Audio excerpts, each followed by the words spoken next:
ഇന്ന് സ്വർഗത്തിലെ ദൈവം എന്നെ ഏൽപ്പിച്ചിരിക്കുന്ന ആ സന്ദേശത്തിന്റെ ടൈറ്റിൽ ഇങ്ങനെയാണ്: പുതിയ ഉടമ്പടിയുടെ ആരംഭവും പൂർത്തീകരണവും. Today the Heavenly Father has given me a message, and the title of the message is Beginning and Completion of the New Covenant. आज जो स्वर्गीय पिता ने मुझे दी हुई संदेश है उसका शीर्षक इस प्रकार है: नए वाचा का आरंभ और समाप्ति. യേശുക്രിസ്തുവിനെ രക്ഷകനായി സ്വീകരിക്കുന്നതോടെ പുതിയ ഉടമ്പടി കഴിയുകയല്ല, പുതിയ ഉടമ്പടി തുടങ്ങുകയാണ്.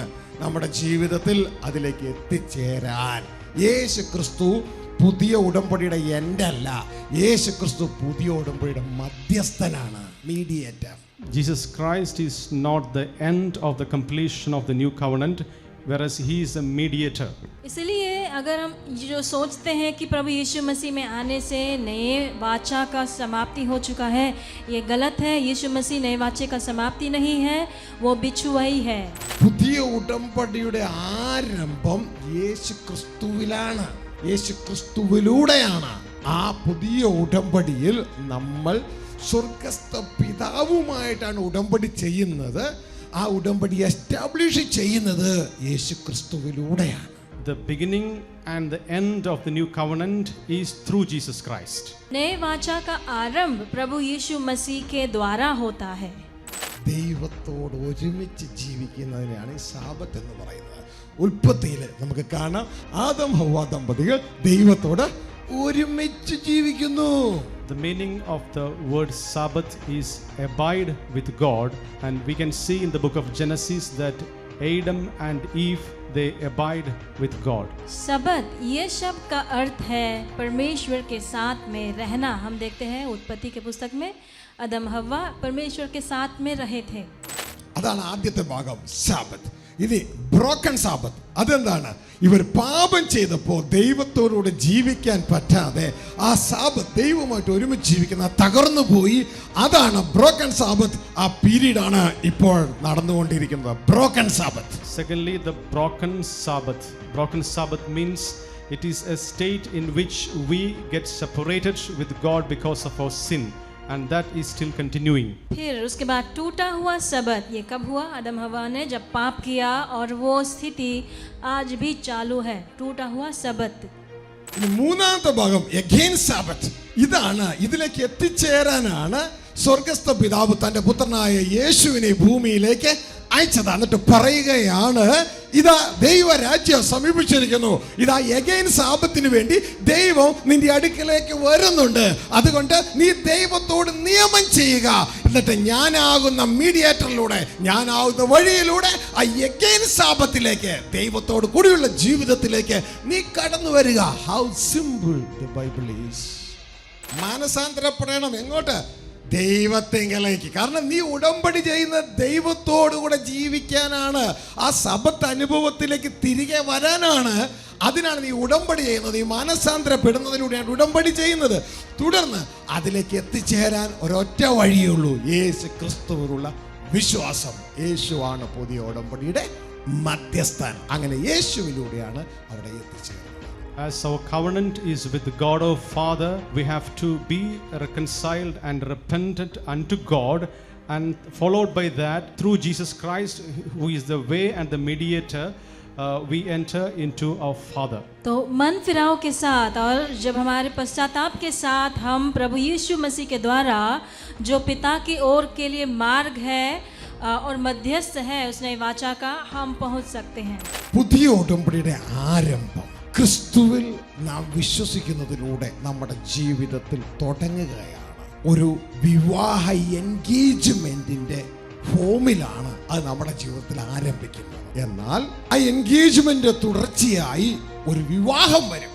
ആ വിവാഹത്തെ തുടർന്നാണ് ആ കവണന്റ് പൂർത്തീകരിക്കപ്പെടുന്നത്. ഇതുപോലെയാണ് യേശുക്രിസ്തു വിശ്വാസവും തുടർന്ന് കിങ്ഡം ഇൻഹെറിറ്റൻസിലേക്കുള്ള ആ കവണന്റ് എക്സിക്യൂഷൻ നമ്മുടെ ജീവിതത്തിൽ നടക്കുന്നത് എന്നാണ് വിശുദ്ധ ബൈബിൾ പറയുന്നത്. The new covenant, we begin the new covenant by having faith in Jesus Christ, which is just like an engagement that happens before marriage, and the new covenant get established through a marriage, and in the marriage this covenant get established and we live with God the Father. और प्रभु यीशु मसीह में विश्वास करने से हमारा नया वाचा वो प्रवेश ही हो रहा है। जिस प्रकार विवाह की मंगनी में, सगाई में हम उसके लिए शुरुआत, उस विवाह के लिए शुरुआत होता है, लेकिन उसका समाप्ति कब होता है? जब विवाह होता है और वाचा बांधते हैं तब होता है। इसी प्रकार शुरुआत होता है यीशु मसीह में विश्वास करने से और उसकी समाप्ति भावी में होगा।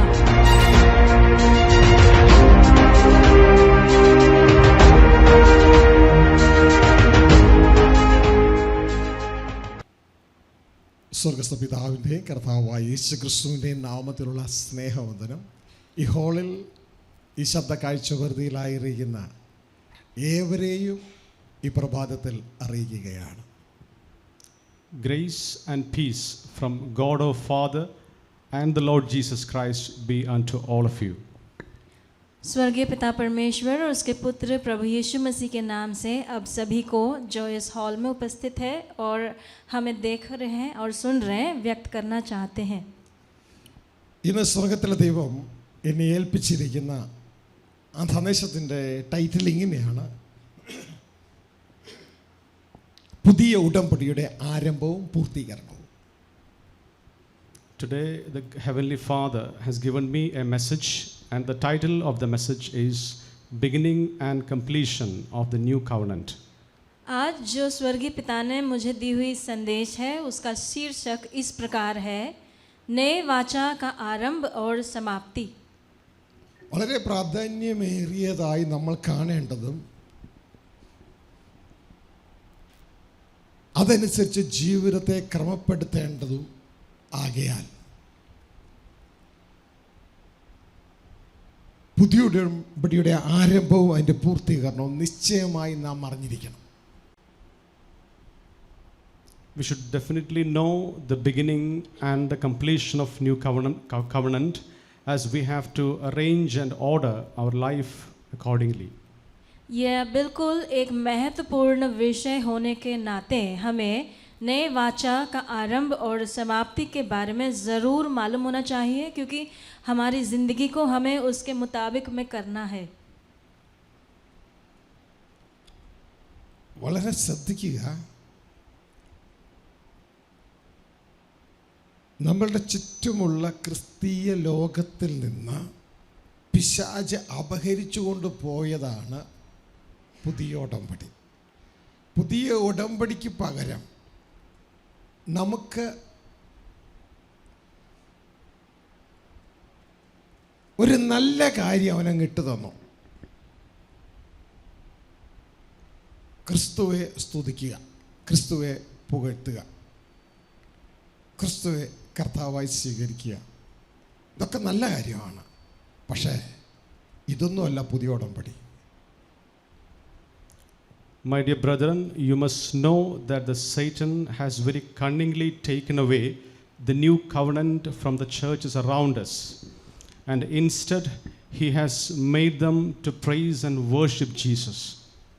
बिल्कुल ध्यान देना है हमें इस बात कर, क्योंकि शैतान ने नया वाचा, ये जो बात है, ये विषय है, मसीहत में से निकाल कर उसकी जगह में एक दूसरा चीज़, अच्छा चीज़ दिया हुआ है, और वो ये है कि मसीह को स्वीकार करना, मसीह की प्रशंसा करना, मसीह की स्तुति करना.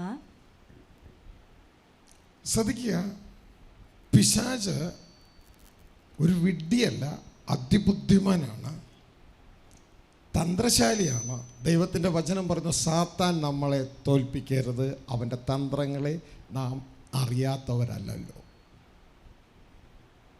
Satan, as you may think, is not a fool. He is very cunning and he is very intelligent, and the word of God says that you should not be failed by the cunningness of the Satan. शैतान कोई मूर्ख नहीं है, बल्कि वो बिल्कुल चतुर है और बुद्धिमान है. वचन में लिखा है कि शैतान का दाव तुम पर न चले, क्योंकि उसकी युक्तियों से तुम अनजान नहीं हो. സാത്താൻ ചെയ്യുന്നത് നല്ലത് തരികയാണ്. നല്ലത് തന്നാൽ കുഴപ്പമില്ലല്ലോ. നല്ലത് തന്ന് ശരിയായത് നമ്മൾ എടുത്തു മാറ്റുകയാണ് സാത്താൻ്റെ വളരെ പ്രധാനപ്പെട്ട ഒരു പദ്ധതി. One of the important plans of Satan He's trying to satisfy with giving us the what is good, and by giving us good, he's trying to take away the truth in us. शैतान की युक्तियों में सबसे महत्वपूर्ण एक बात यह है कि किसी भले बात को देखकर सही बात को हमसे ले लेता है. നിങ്ങൾക്ക് മനസ്സിലായില്ല എന്ന് എനിക്ക് മനസ്സിലായി. സാധാരണ ഇടയ്ക്ക് പറയാറുണ്ട് ഇത്.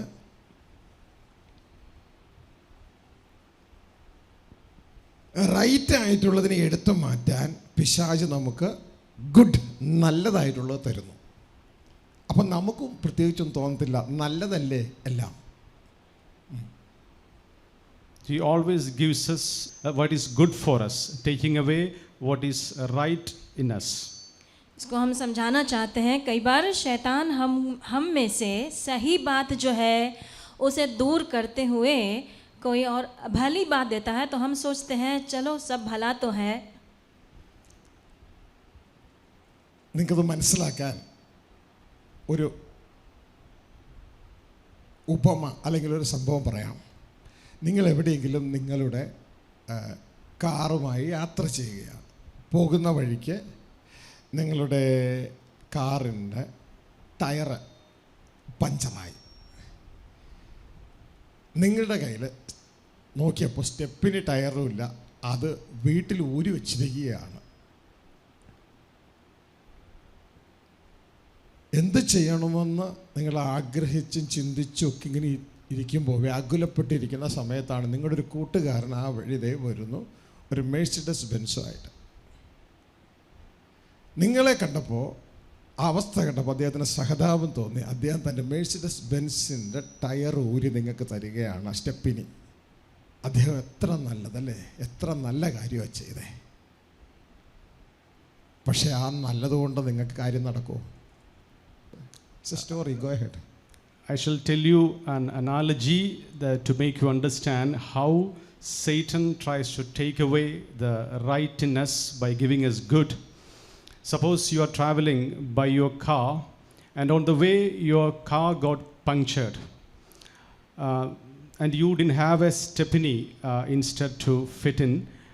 You might have forgotten another tire with which to solve the problem.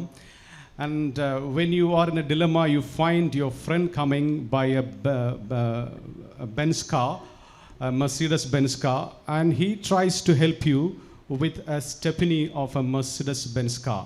And you might be thinking how great that man is to give you and help you with his stepney. इस बात को समझने के लिए ये उदाहरण लीजिए.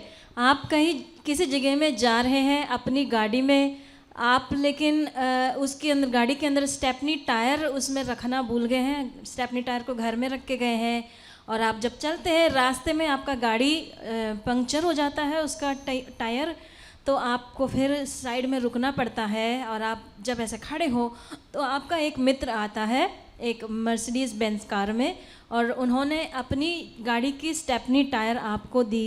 लेकिन क्या ये टायर आपके लिए उपयोगी हो सकता है? നിങ്ങളുടെ വണ്ടി മാരുതി സ്വിഫ്റ്റാണ്.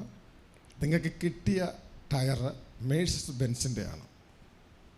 കിട്ടിയ ടയർ നല്ലതാണ്, പക്ഷേ നിങ്ങളുടെ കാറിന് അത് റൈറ്റാണോ? You are traveling by a Swift car, and since you are waiting for a new tire, the tire which was given by your friend is a car which is fit into the Mercedes-Benz car. And the tire which was given by your friend does not suit to your car. So how has your friend given you the right thing?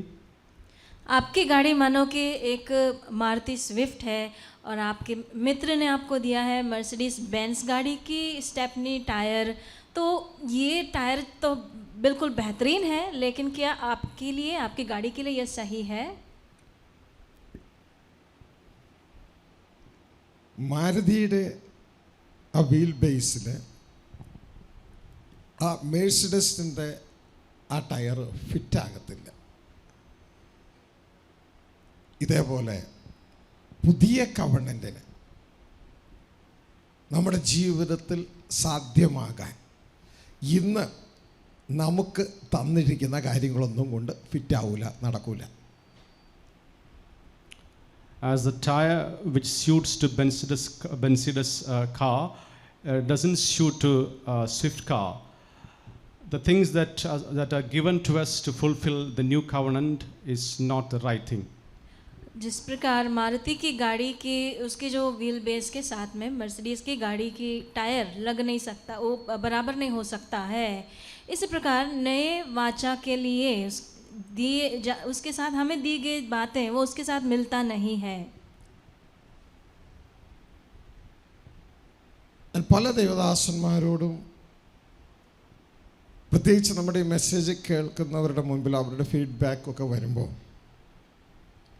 എനിക്ക് മനസ്സിലാകുന്ന കാര്യം, പുതിയ ഉടമ്പടി എന്ന് പറയുന്ന സംഭവം എന്താണെന്ന് ഈ ബൈബിൾ പണ്ഡിതന്മാർക്ക് ഇവർക്ക് അറിയത്തില്ല. ആ പുതിയ ഉടമ്പടി എസ്റ്റാബ്ലിഷ് ചെയ്യുവാൻ അവരുപയോഗിക്കുന്ന സംഭവങ്ങൾ ഇതിന് റൈറ്റായിട്ടുള്ള കാര്യങ്ങളും അല്ല. Often from the feedback that I get from the servants of God about my message, I understand these servants of God, they do not know what is the new covenant. And even the things that they take to establish the new covenant are not right. मैं कई बार प्रभु के दासों के साथ, खास तौर से जो हमारी संदेशों को सुनते हैं, उनके साथ जब बातचीत करता हूँ, ये बात मुझे समझ नहीं आता कि वे नई वाचा के बारे में सही रूप से वे समझते नहीं हैं और वह उस नई वाचा को समझाने के लिए जो इस्तेमाल करते हैं, कई बार सही बातों को इस्तेमाल नहीं करते हैं. മേഴ്സിഡസ് കാറിൻ്റെ ടയർ നല്ലതാണ്, പക്ഷെ അത് മാരുതി സ്വിഫ്റ്റിൻ്റെ കാറിന് റൈറ്റ് അല്ല എന്നതുപോലെ നമ്മളൊന്ന് ഉപയോഗിക്കുന്ന യേശുസ്തുതിയും അതോടൊപ്പം തന്നെ നമ്മളുടേതായ മതപ്രവർത്തനങ്ങൾ ഒക്കെ നല്ലതാണ്, പക്ഷേ അത് പുതിയ ഉടമ്പടി നമ്മുടെ ജീവിതത്തിൽ എസ്റ്റാബ്ലിഷ് ചെയ്യുവാൻ റൈറ്റ് ആയിട്ടുള്ളത് അല്ല, പക്ഷേ ഗുഡാണ്. As the tire of the Mercedes-Benz car is not suitable to the Swift car, the things that we do, our religious rituals and worship and praise, are not often the right thing to establish the new covenant in our life, though those things are good. Mercedes की गाड़ी के tyre जो है वो मारुति की tyre के लिए, गाड़ी की टायर के लिए भला नहीं है, सही नहीं है. इसी प्रकार नई वाचा के लिए हम जो इस्तेमाल करते हैं, हमने उसमें प्रभु की स्तुति और जो हमारे धर्म की जो रीति रिवाजें हैं वे अच्छे तो हैं, भले तो हैं, लेकिन सही नहीं है. നിങ്ങൾ ഒരു പക്ഷെ ചോദിക്കും, അതിനൊരു എക്സാമ്പിൾ പറയാമോ എന്ന് ചോദിക്കും.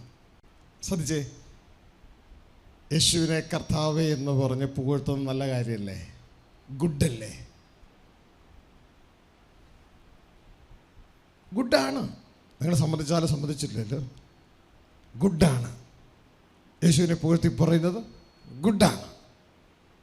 പക്ഷേ ന്യൂ കവണൻ്റ് എസ്റ്റാബ്ലിഷ് ചെയ്യുവാൻ അത് റൈറ്റ് അല്ല, ഗുഡാണ്. ഇതാ യേശു പറയുന്നത്, എന്നെ കർത്താവേ കർത്താവേ എന്ന് പറയുന്നത് ഗുഡാണ്. അത് ഞാൻ ഗുഡാണെന്ന് ഞാൻ കൂട്ടിച്ചേർത്തതാണ്. എന്നെ കർത്താവേ കർത്താവേ എന്ന് പറയുന്ന ഏവനും അല്ല, എൻ്റെ പിതാവിൻ്റെ ഇഷ്ടം ചെയ്യുന്നവനാണ് ന്യൂ കവണൻറ്റിൽ സ്വർഗ രാജ്യത്തിൽ പ്രവേശിക്കുകയുള്ളൂ. മനസ്സിലായോ? Go ahead. If you ask me for an example, I'll tell you that it is good to exalt Jesus Christ. But Jesus said that it is not good for you to call me Lord, Lord, because that is not the right thing. If you do the will of God, you will inherit the kingdom. The kingdom of God is not for those who call me Lord, Lord. यदि आप उदाहरण चाहते हो तो प्रभु मसीह की स्तुति करना, क्या ये अच्छी बात है, भली बात है? बिल्कुल ये अच्छी बात है.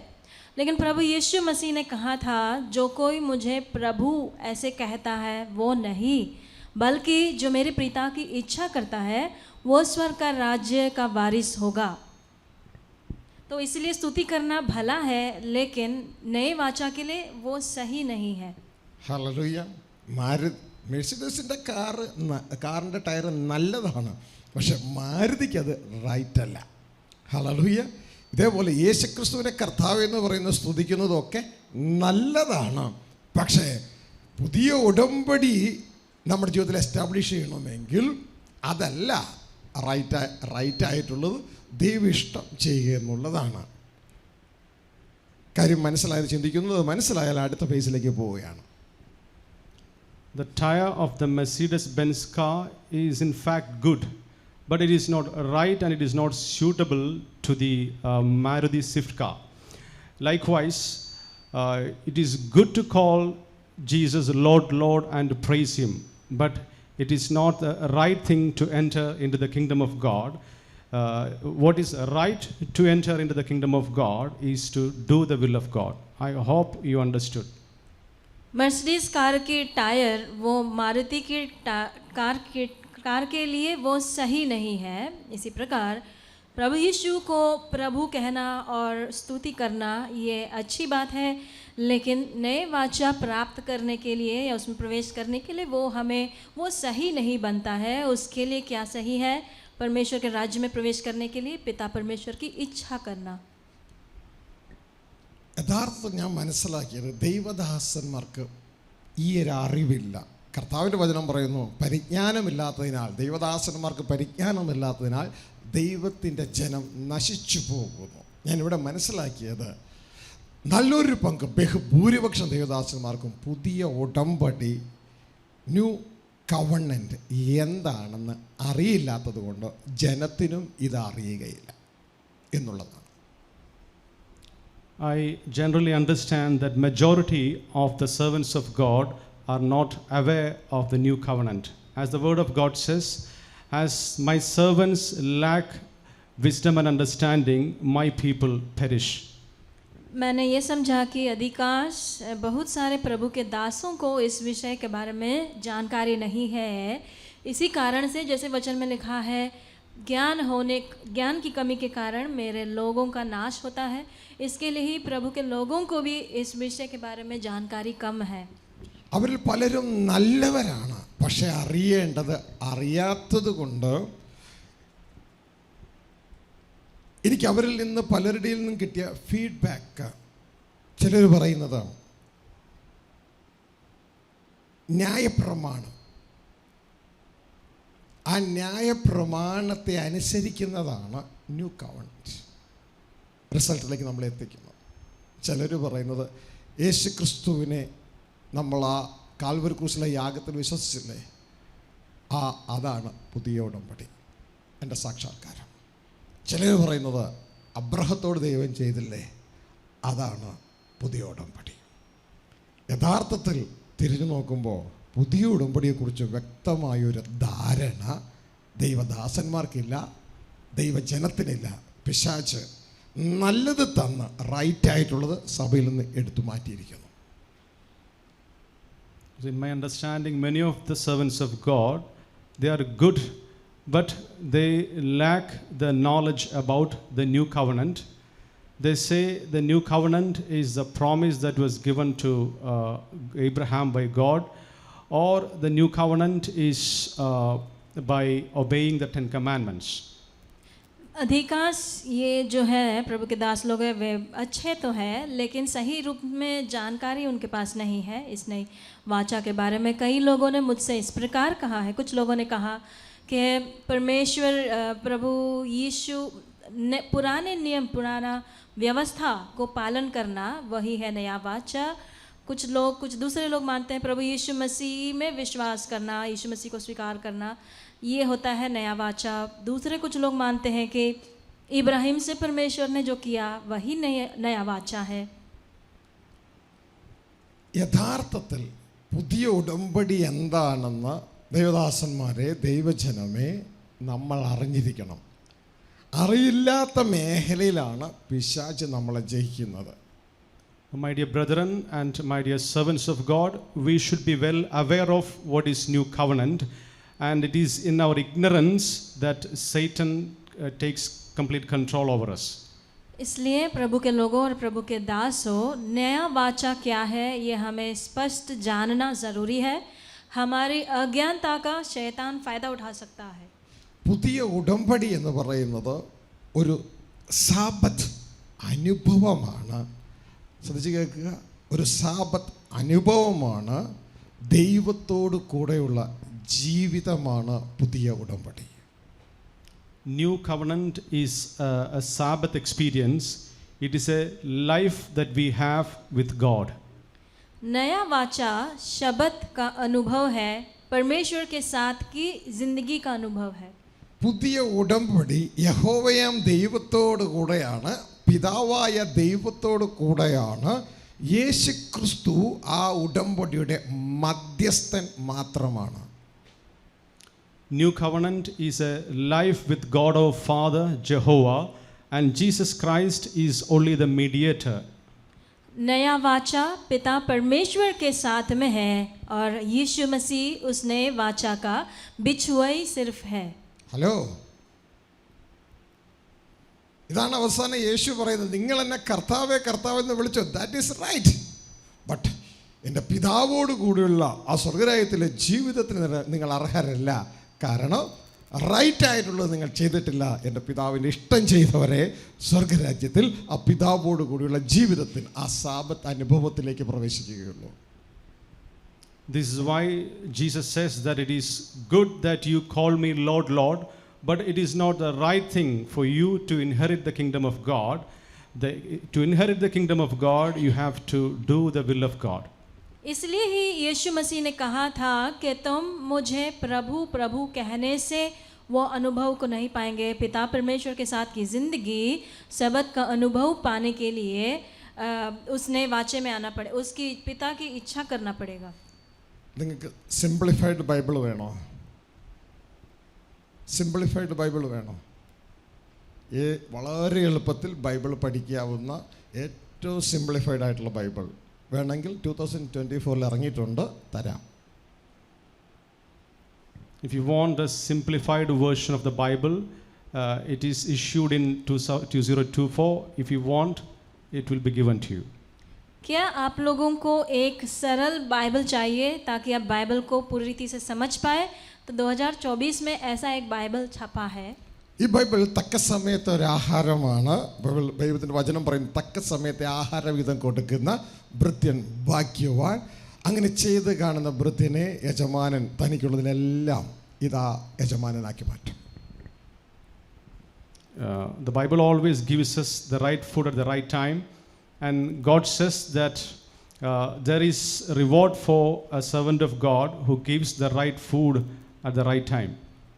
तो ये उस सही दास के, उस भले दास के समान है जिसने अपने सही समय पर बाकी सब सेवकों को भोजन दिया और जिसका अभिवादन और उसको सब चीज़ पर अधिकारी बनाया उसके मालिक ने. ഇത്രയും വലിയ ബൈബിൾ, കുറേ അക്ഷരങ്ങളുണ്ട്, കുറേ അധ്യായങ്ങളുണ്ട്. ഇതിനെ സിംപ്ലിഫൈഡ് ആക്കി ഇത്രയേ ഉള്ളൂ: Sabbath, broken Sabbath, Sabbath. This is simplified Bible. Simplified version of the Bible is Sabbath, broken Sabbath, and Sabbath.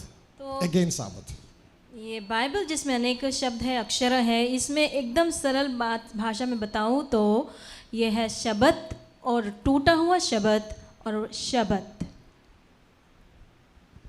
साबत, broken sabbath, again sabbath. This is simplified Bible. संतोषायो? Are you happy to get the simplified version of the Bible? Sabbath, broken Sabbath, and again Sabbath. तो Bible, सरल Bible इतना ही है: शब्द, टूटा हुआ शब्द और शब्द. ഹല്ലേലൂയ. ഇത് മനസ്സിലാക്കിയാൽ പുതിയ ഉടമ്പടി എല്ലാം മനസ്സിലായി. പുതിയ ഉടമ്പടിയിൽ സംഭവിക്കുന്നത് നമ്മൾ ഒരു സബത്ത് അനുഭവത്തിലേക്ക് പ്രവേശിക്കുകയാണ്. ദൈവജനത്തിന് ഒരു സബത്ത് അനുഭവം ശേഷിച്ചിരിക്കുന്നു. അതിലേക്ക് എത്തിച്ചേരുന്നതാണ് പുതിയ ഉടമ്പടിയിൽ എത്തിച്ചേരുന്നത്. In short, to enter into the new covenant is to have a Sabbath experience, and to enter into a Sabbath is what? A new covenant. नया वाचा यही है कि हमें शब्द के अनुभव में प्रवेश करना. നിങ്ങൾക്ക് ഒട്ടും സന്തോഷമായില്ലെന്ന് തോന്നുന്നു. എനിക്ക് തോന്നുന്നു ദൈവത്തോടു കൂടിയുള്ള ജീവിതം നിങ്ങൾക്ക് ആർക്കും ഇഷ്ടമില്ല എന്ന് തോന്നുന്നു. മനുഷ്യരോടുകൂടി ജീവിച്ചോ, കുഴപ്പമില്ല. ദൈവത്തോടു കൂടെയുള്ള ജീവിതമാണ് ഈ സബത്ത് അനുഭവം. It's not a sabbath day, it's a sabbath experience. The life with God is in fact Sabbath. It is an experience. It is an experience that we really live with God our Father. Not merely a day, Sabbath day. आप लोगों को ये सुनकर खुशी होगी, ऐसे मैं सोचता हूँ कि ये परमेश्वर के साथ की ज़िंदगी ये है शब्द का अनुभव. शब्द का दिन नहीं, शब्द का अनुभव है. ഹല്ലേലൂയ. ഇന്ന് നമ്മൾ സബത്ത് ഡേ, സൺഡേ, ഇതാ നമ്മൾ ദൈവത്തോടൊപ്പം കൂടി വരാൻ വേണ്ടി മനുഷ്യരെല്ലാം കൂടി ഒരുമിച്ച് കൂടുന്നു. എന്നാൽ ഇനി വരാൻ പോകുന്നത് സബത്ത് ഡേ അല്ല, സബത്ത് എക്സ്പീരിയൻസ് ആണ്. നമ്മൾ നിത്യം ദൈവത്തോട് കൂടെ വസിക്കും. അതൊരു എക്സ്പീരിയൻസ് ആണ്.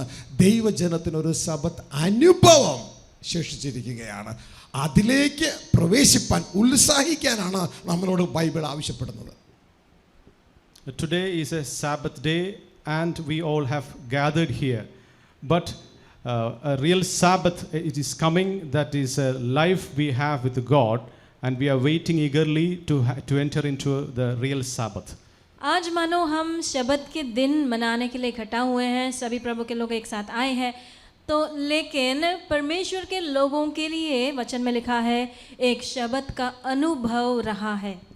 എക്സാമ്പിൾ പറയുകയാണെങ്കിൽ ഇതാ ക്രിസ്മസിൻ്റെ ദിവസം, ഓണത്തിൻ്റെ ദിവസം, ഈസ്റ്ററിൻ്റെ ദിവസമൊക്കെ ചിലപ്പോൾ ബന്ധുക്കളൊക്കെ അവിടെ നിന്ന് ഇവിടെ നിന്നൊക്കെ വീട്ടിൽ വരും. എല്ലാവരുടെയും കൂടി വന്നപ്പോൾ ആ വീട്ടിലുള്ള പിതാവ് പറയും, ഇപ്പോൾ എനിക്കൊരു സന്തോഷമായി, നമ്മളെല്ലാം കൂടി ഒരുമിച്ച് ഇങ്ങനെ കൂടുവാൻ കഴിഞ്ഞല്ലോ, സന്തോഷമായി. വൈകുന്നേരം ആകുമ്പോൾ അവർ പറയും ഞങ്ങൾ പോവുക എന്ന് പറഞ്ഞ് അവർ പോകും.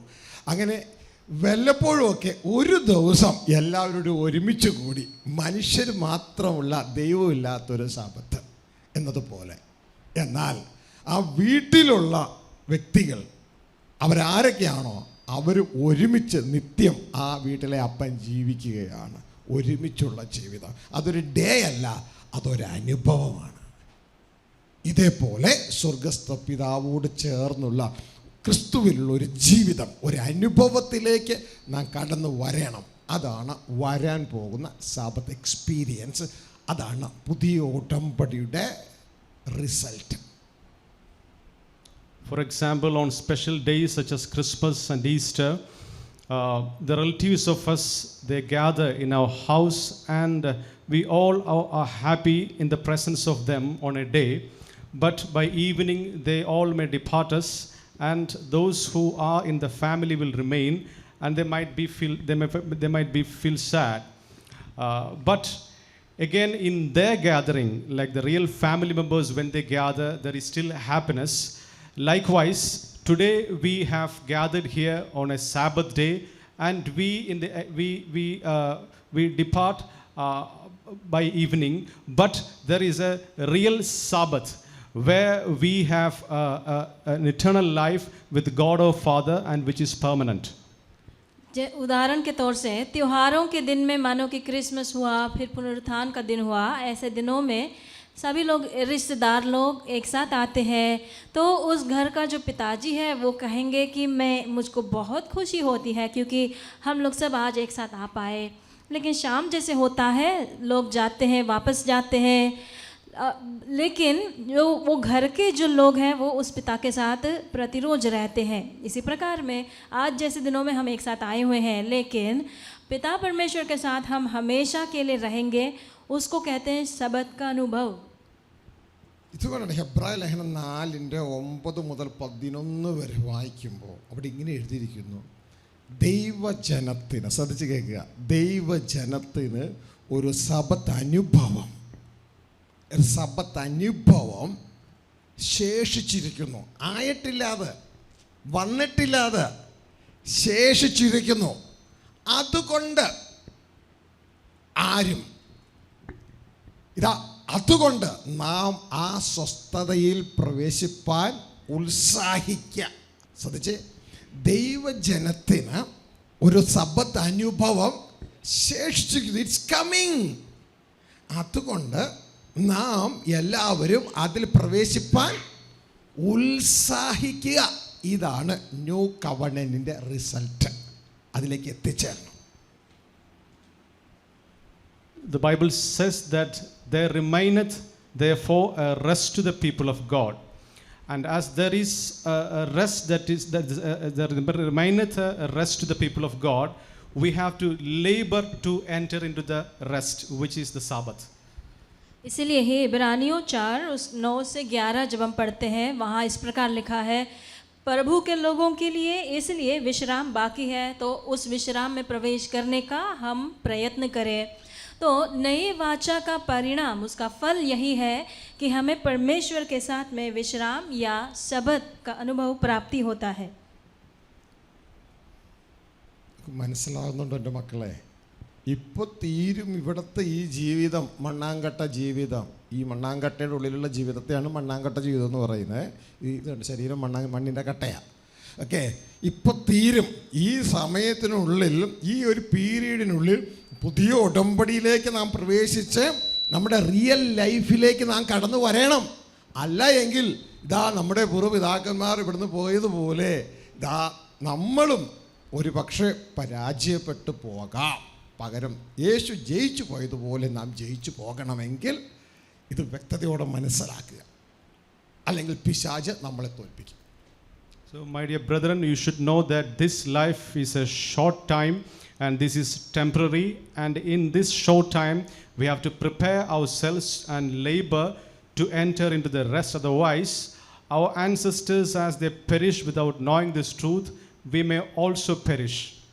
प्रिय लोगों, ये सच्चाई को जानना हमारे लिए बिल्कुल ज़रूरी है, क्योंकि ये शरीर जो है वो मिट्टी का है, वो जल्दी ही ख़त्म हो जाएगा, मिट्टी में मिल जाएगा, और हम हमारे पूर्वजों के समान जो इस सच्चाई को नहीं जाने थे वो नाश हुए, वैसे हमारा भी हो जाएगा. അതുകൊണ്ടാണ് അതിൻ്റെ ആദ്യ വാക്യം പറയുന്നത്, ഹെബ്രായർ 4:1 പറയാണ്, നാം ഭയപ്പെടണം. എന്തിനു വേണ്ടി? ദൈവത്തിൻ്റെ വചനം പറയാ, അവൻ്റെ സ്വസ്ഥതയിൽ, ആ സബത്ത് അനുഭവത്തിൽ പ്രവേശിപ്പാനുള്ള വാഗ്ദത്തം ശേഷിച്ചിരിക്കുകയാൽ നിങ്ങളിൽ ആർക്കെങ്കിലും അത് ലഭിക്കാതെ പോയി എന്ന് വരാതിരിപ്പാൻ നാം ഭയപ്പെടുക. ഇവിടെ വൺ സേവ്ഡ് ഓൾവേസ് സേവ്ഡ് എന്നുള്ള ആ തന്ത്രമൊക്കെ, പിശാചിൻ്റെ തന്ത്രമൊക്കെ തകർന്ന് താഴെ വീഴട്ടെ ഈ വചനത്തിലൂടെ. So my dear brethren, the word of God says that we should fear therefore, that we should be carefully prepare and labor ourselves to enter into the rest. And the word of God says we have to fear about our life with God. इसलिए ही इस इब्रानियों 4 अध्याय के आरंभ में इस प्रकार लिखा है, क्योंकि वो विश्राम की प्रतिज्ञा अब बाकी है, हमें डरना चाहिए कि वो हमसे वंचित न हो जाए। और इस वचन के सामने जो लोग मानते हैं एक बार उद्धार हुआ तो हमेशा के लिए उद्धार है, वो सब इसके सामने गिरना चाहिए. യേശു ക്രിസ്തുവിനെ രക്ഷകനായി സ്വീകരിക്കുന്നതോടുകൂടി പുതിയ ഉടമ്പടി കഴിയുന്നു എന്ന് ചിന്തിക്കുന്ന കുഞ്ഞുങ്ങളെ, യേശു ക്രിസ്തുവിനെ രക്ഷകനായി സ്വീകരിക്കുന്നതോടെ പുതിയ ഉടമ്പടി കഴിയുകയല്ല, പുതിയ ഉടമ്പടി തുടങ്ങുകയാണ് നമ്മുടെ ജീവിതത്തിൽ അതിലേക്ക് എത്തിച്ചേരാൻ. യേശു ക്രിസ്തു പുതിയ ഉടമ്പടിയുടെ എൻഡ് അല്ല, യേശു ക്രിസ്തു പുതിയ ഉടമ്പടിയുടെ മധ്യസ്ഥനാണ്, mediator. Jesus Christ is not the end of the completion of the new covenant, whereas he is a mediator. इसलिए अगर हम जो सोचते हैं कि प्रभु यीशु मसीह में आने से नए वाचा का समाप्ति हो चुका है, ये गलत है. यीशु मसीह नए वाचे का समाप्ति नहीं है, वो बिछुआ ही है. ഹല്ലേലൂയ. പുതിയ ഉടമ്പടിയുടെ ആരംഭം യേശു ക്രിസ്തുവിലാണ്, യേശു ക്രിസ്തുവിലൂടെയാണ്. ആ പുതിയ ഉടമ്പടിയിൽ നമ്മൾ സ്വർഗസ്ഥ പിതാവുമായിട്ടാണ് ഉടമ്പടി ചെയ്യുന്നത്. ആ ഉടമ്പടി എസ്റ്റാബ്ലിഷ് ചെയ്യുന്നത് യേശു ക്രിസ്തുവിലൂടെയാണ്. The beginning and the end of the new covenant is through Jesus Christ. नए वाचा का आरंभ प्रभु यीशु मसीह के द्वारा होता है. എന്നാൽ പുതിയ ഉടമ്പടി പിതാവായ ദൈവത്തോടാണ്, യഹോവയാം ദൈവത്തോടാണ് എന്ന കാര്യം മറന്നു പോകരുത്. You should not forget, whereas the new covenant is with our God through Jesus Heavenly Christ. Father. नए वाचा वो उसका स्थापना यीशु मसीह के जरिए होता है, लेकिन नया वाचा पिता परमेश्वर के साथ में किया जाता है। സങ്കീർത്തന പുസ്തകം 50-ാം അധ്യായം അതിൻ്റെ 1-ാം വാക്യത്തിൽ 1-ാം വാക്യം മുതൽ 5-ാം വാക്യം വരെ വായിക്കുമ്പോൾ ആസാഫിന് ദൈവം കൊടുത്ത വെളിപ്പാടിൽ ഈ ഉടമ്പടിയെ കാണാം. ഉടമ്പടി ആരോടാണ് എന്നാണ് ആദ്യം സ്റ്റാർട്ടിംഗ് പോയിന്റിൽ ഇങ്ങനെ എഴുതിയിരിക്കുന്നു. സങ്കീർത്തനം 50-1 ദൈവം എന്ന് എഴുതിയിട്ട് കോമയിട്ടിട്ട് the mighty God, the mighty one എന്നൊക്കെ പറഞ്ഞ് കോമയിട്ടിട്ട് യഹോവയാം ദൈവം അരുളി ചെയ്യുന്നു എന്ന് പറഞ്ഞാണ് സ്റ്റാർട്ട് ചെയ്യുന്നത്. Psalm chapter 50 verse 1 begins with the mighty one God Jehovah. भजन संहिता 50 जो आसाफ का भजन है, उसका शुरुआत इस प्रकार होता है, सर्वशक्तिमान परमेश्वर यहोवा. എന്നിട്ട് പറയണ 5-ാം വാക്യത്തിൽ ശ്രദ്ധിച്ച് കേൾക്കുക, കവണന്റുമായിട്ട് ബന്ധിക്കുകയാണ്. യാഗം കഴിച്ച് എന്നോട് നിയമം ചെയ്തവരായ എൻ്റെ വിശുദ്ധന്മാരെ എൻ്റെ അടുക്കൽ കൂട്ടുവേൻ. കവണന്റ് ചെയ്ത്, യാഗം കഴിച്ച് കവണന്റ് ചെയ്ത് എന്നോട് നിയമം ചെയ്യുന്ന കവണന്റ് ചെയ്യുന്ന വിശുദ്ധന്മാരെ എൻ്റെ അടുക്കൽ കൂട്ടുവേനെന്ന് ആരരുളി ചെയ്യുന്നു? യഹോവയാം ദൈവം അരുളി ചെയ്യുന്നു, അവരെ എൻ്റെ അടുക്കൽ കൂട്ടുവേൻ. Psalm chapter 50 verse 5 says, "Gather my saints together unto me, those that have made a covenant with my sacrifice." फिर 5वें आयत में परमेश्वर यहोवा यो कहता है, मेरे भक्तों को मेरे पास इकट्ठा करो, जिन्होंने बलिदान चढ़ाकर मुझसे वाचा बांधी है. ഹല്ലേലൂയ. അതിൻ്റെ ഇടയിൽ സുവിശേഷം നമുക്ക് കാണാം. അതിൻ്റെ 3-ാം വാക്യത്തിൽ എന്താണ് സുവിശേഷം?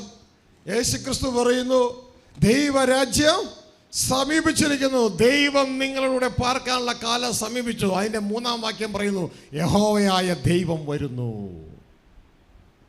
Psalm chapter 50 verse 3 says, "Our God Jehovah cometh and doth not keep silence." और तीसरे आयत में हम सुसमाचार को देखते हैं. सुसमाचार में यीशु मसीह ने क्या कहा था? परमेश्वर का राज्य निकट है. इस तीसरे आयत में लिखा है, हमारा परमेश्वर आएगा. ഹല്ലേലൂയ. രണ്ടും ഒന്ന് തന്നെ. യേശുക്രിസ്തു പറയുന്നു, ദൈവരാജ്യം സമീപിച്ചിരിക്കുന്നു, അതുകൊണ്ട് നിങ്ങൾ മാനസാന്തരപ്പെടുക, ദൈവവുമായി കവണന്റിലേക്ക് നിങ്ങൾ കടന്നു വരിക. സങ്കീർത്തനം 50-3 പറയുന്നു, യഹോവയായ ദൈവം വരുന്നു. യഹോവ പറയുന്നു, ഇതാ യാഗം കഴിച്ച് എന്നോട് കവണന്റ് ചെയ്യുന്നവരെ എൻ്റെ അടുക്കൽ കൂട്ടുവേൻ. ഈ കൂട്ടുന്ന രംഗമാണ് ഇതാ ആ സബത്ത് അനുഭവത്തിലേക്ക് നാം കടന്നു ചെല്ലുന്നത്. Jesus says in his gospel that repent unto God because God is coming to you, and even psalmist also says that our God is coming and doth not keep silence. यीशु मसीह ने अपने सुसमाचार में क्या कहा? परमेश्वर का राज्य निकट है, इसलिए मन फिराओ और नए वाचा में प्रवेश करो. और यहाँ पर भी क्या लिखा है? तीसरे आयत में, हमारा परमेश्वर आता है और इसके लिए जिन्होंने बलिदान करके मेरे साथ वाचा बांधा है, इकट्ठा करो. ये इकट्ठा होना, परमेश्वर के पास जाना, यही नई वाचा है. ബൈബിൾ എങ്ങനെയാണ് അവസാനിക്കുന്നത്? ഇതാ ദൈവത്തിൻ്റെ കൂടാരം മനുഷ്യരോട് കൂടെ, ദൈവം മനുഷ്യരോട് കൂടെ പാർക്കും. അതാണ് സബത്ത് അനുഭവം. The Bible ends that the tabernacle of God is with man and God will abide with man, and that experience is Sabbath experience. Bible समाप्ति कैसे होती है कि देखो परमेश्वर का तंबू मनुष्यों के साथ में और वो मनुष्यों के साथ में जीता है, यही है सबत का अनुभव. ഇനി ഈ യഹോവയാം ദൈവമാണ് പറയുന്നത്, എന്നോട് കവണന്റ് ചെയ്തവരെ എൻ്റെ അടുക്കൽ കൂട്ടുവിന്. ഇനി ഈ കവണന്റിൻ്റെ മധ്യസ്ഥൻ ആരാണ്? ഹെബ്രായ ലേഖനം 12-24 ആ കവണന്റിൻ്റെ മധ്യസ്ഥനെ കുറിച്ച് പറയാണ്. Jesus Christ is the mediator of the new covenant. ആ കവണന്റിൻ്റെ മധ്യസ്ഥൻ യേശു ക്രിസ്തുവാണ്. He is the mediator. Hebrews chapter 12 verse 24 says that Jesus is a mediator of a new covenant, and to the sprinkled blood that speaks a better word than the blood of Abel.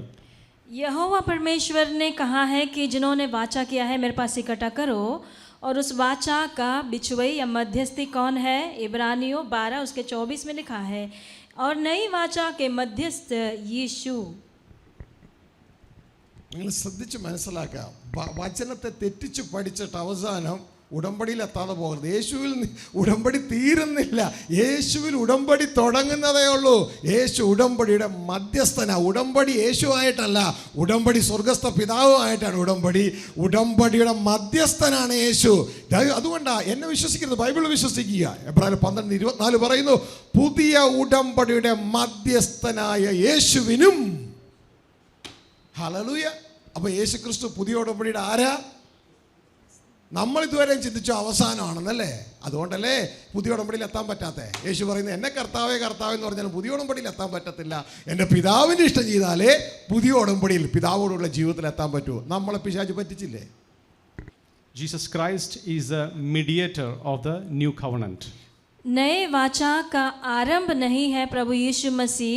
ऐसे अगर हम मानेंगे तो उस नए वाचा से हम वंचित हो जाएंगे. यहाँ लिखा है प्रभु यीशु मसीह नए वाचा का मध्यस्थ है. ഹല്ലേലൂയ. ഉറപ്പിക്കണം ഇത്. നിങ്ങൾ വിചാരിക്കും അബ്ദത്തിൽ ഒരു വാക്യം അങ്ങനെ എഴുതിപ്പോയതാ. അയ്യോ, ഒരു വാക്യമല്ല, ഇനിയും വാക്യങ്ങളുണ്ട്. നമുക്ക് ആ ഭാഗം ഒന്ന് ചിന്തിക്കാം. ഇതാ ഹെബ്രായ ലേഖനത്തിലേക്ക് വരുമ്പോൾ അതിൻ്റെ 9:15 വരുമ്പോൾ അവിടെ എഴുതിയിരിക്കുകയാണ്, ഇതാ യേശു ക്രിസ്തു പുതിയ ഉടമ്പടിയുടെ മധ്യസ്ഥനാണ്. Hebrews chapter 9 verse 15 says, Jesus Christ is the mediator of the new covenant. आप बोलोगे कि सिर्फ एक ही वचन है, ऐसा आया होगा, ऐसा नहीं है, अनेक वचन है. इब्रानियों 9:15 में लिखा है, इसी कारण वह नई वाचा का मध्यस्थ है. നമുക്ക് ആ വാക്യം വായിക്കാം, ശ്രദ്ധിച്ച്. അതുനിമിത്തം ആദ്യ നിയമത്തിലെ, ആദ്യ ഉടമ്പടിയിലെ ലംഘനങ്ങളിൽ നിന്ന് വീണ്ടെടുപ്പിനായി ഒരു മരണമുണ്ടായിട്ട് നിത്യ അവകാശത്തിൻ്റെ വാഗ്ദത്തം, നിത്യ അവകാശമാണ് സാബത്ത്, നിത്യ അവകാശത്തിൻ്റെ വാഗ്ദത്തം വിളിക്കപ്പെട്ടവർക്ക് ലഭിക്കേണ്ടതിന് അവൻ ക്രിസ്തു പുതിയ ഉടമ്പടിയുടെ മധ്യസ്ഥൻ ആകുന്നു. പുതിയ ഉടമ്പടിയുടെ അവസാനമല്ല ക്രിസ്തു, പുതിയ ഉടമ്പടിയുടെ മധ്യസ്ഥനാണ്. പുതിയ ഉടമ്പടി പിതാവായ ദൈവവുമായിട്ടാണ്. Hebrews chapter 9 verse 15 says, and for this cause he is the mediator of a new covenant, that a death having taken place for the redemption of the transgressions that were under the first covenant, they that have been called may receive the promise of the eternal inheritance. And here the word of God says that Jesus Christ, he is the mediator of the new covenant, and the new covenant is with God our heavenly Father. इब्रानियों 9:15 आयत पढ़ना चाहते हैं. इसी कारण वह नई वाचा का मध्यस्थ है, ताकि उसकी मृत्यु के द्वारा जो पहली वाचा के समय के अपराधों से छुटकारा पाने के लिए हुए हैं, बुलाए हुए लोग प्रतिज्ञा के अनुसार अनंत मिरास को प्राप्त करें. तो ये यही है, यहाँ पर जो लिखा है वो है सबत का अनुभव. यीशु मसीह उस नए वाचा का अंत नहीं है, बल्कि मध्यस्थ है. ഹല്ലേലൂയ. ശ്രദ്ധിച്ചേ, പിശാച് നമ്മളെ എത്രത്തോളം തെറ്റിച്ചു. നമ്മൾ ചിന്തിച്ചു യേശു ക്രിസ്തു യേശുവിനെ വിശ്വസിച്ച കർത്താവായി ഏറ്റു പറയുന്നതോടെ പുതിയ ഉടമ്പടി റെഡിയായി. ഇല്ല, അത് പുതിയ ഉടമ്പടിയിലേക്ക് എത്താനുള്ള മാർഗമാണ്, വഴിയാണ് യേശുക്രിസ്തു. യേശുക്രിസ്തു വ്യക്തതയോടെ പറഞ്ഞു, ഞാൻ തന്നെ വഴിയും സത്യവും ജീവനുമാണ്, എന്നിലൂടെ നിങ്ങൾ പുതിയ ഉടമ്പടിയിലേക്ക് പിതാവിങ്കിലേക്ക് എത്തിച്ചേരണം, ഞാനല്ലാതെ വേറെ വഴി ഇല്ല. നമ്മൾ തെറ്റാൻ പിശാച് ഇടയാക്കി. How cunningly the Satan has deceived us, that when we receive Jesus we enter into the new covenant. Actually, when we accept Jesus, our new covenant with God is starting. That is why Jesus says that I am the way, the truth and the life, and through me you get to Father. हम लोग कई बार हमने गलत समझा है कि जब हमने यीशु मसीह को स्वीकार किया तो नई वाचा प्राप्त की है. ऐसा नहीं है. प्रभु यीशु मसीह ने कहा कि मार्ग, सत्य और जीवन में हूँ. मार्ग किसके ओर?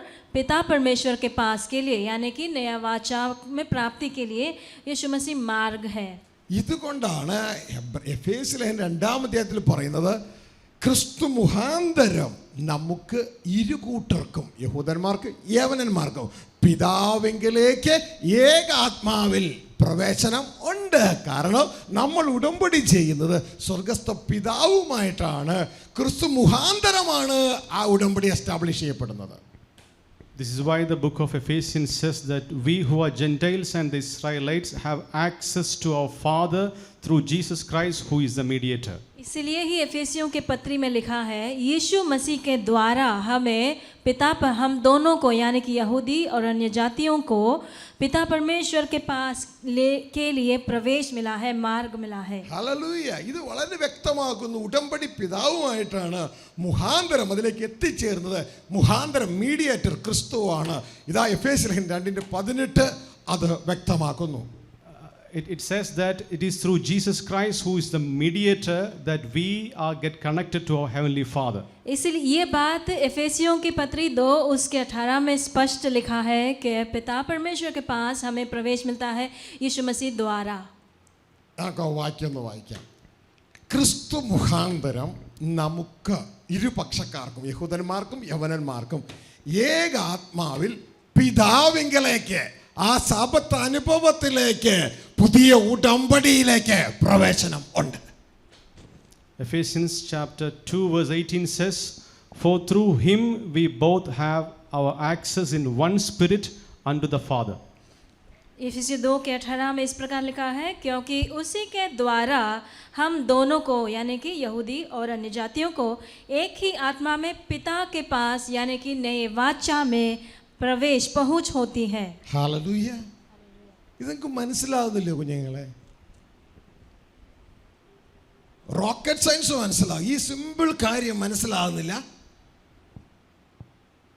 Sabbath, broken Sabbath and again Sabbath. This is simplified Bible. My dear brethren, don't you understand the simplified version of the Bible? That is Sabbath, broken Sabbath and again Sabbath. मेरे प्रिय बच्चों, क्या आपको ये बात समझ आता है? सिंप्लीफाइड बाइबल, सरल बाइबल यही है कि सबत, टूटा हुआ सबत और सबत. സാബത്ത് എന്താണെന്നറിയാമോ? കൂടെ വസിക്കുക എന്നാണ് അതിൻ്റെ അർത്ഥം. ഒരുമിച്ച് ജീവിക്കുക, ദൈവത്തോട് ഒരുമിച്ച് ജീവിക്കുന്നതിനെയാണ് ഈ സാബത്ത് എന്ന് പറയുന്നത്. ഉൽപ്പത്തിയിൽ നമുക്ക് കാണാം, ആദം ഹവ്വ ദമ്പതികൾ ദൈവത്തോട് ഒരുമിച്ച് ജീവിക്കുന്നു.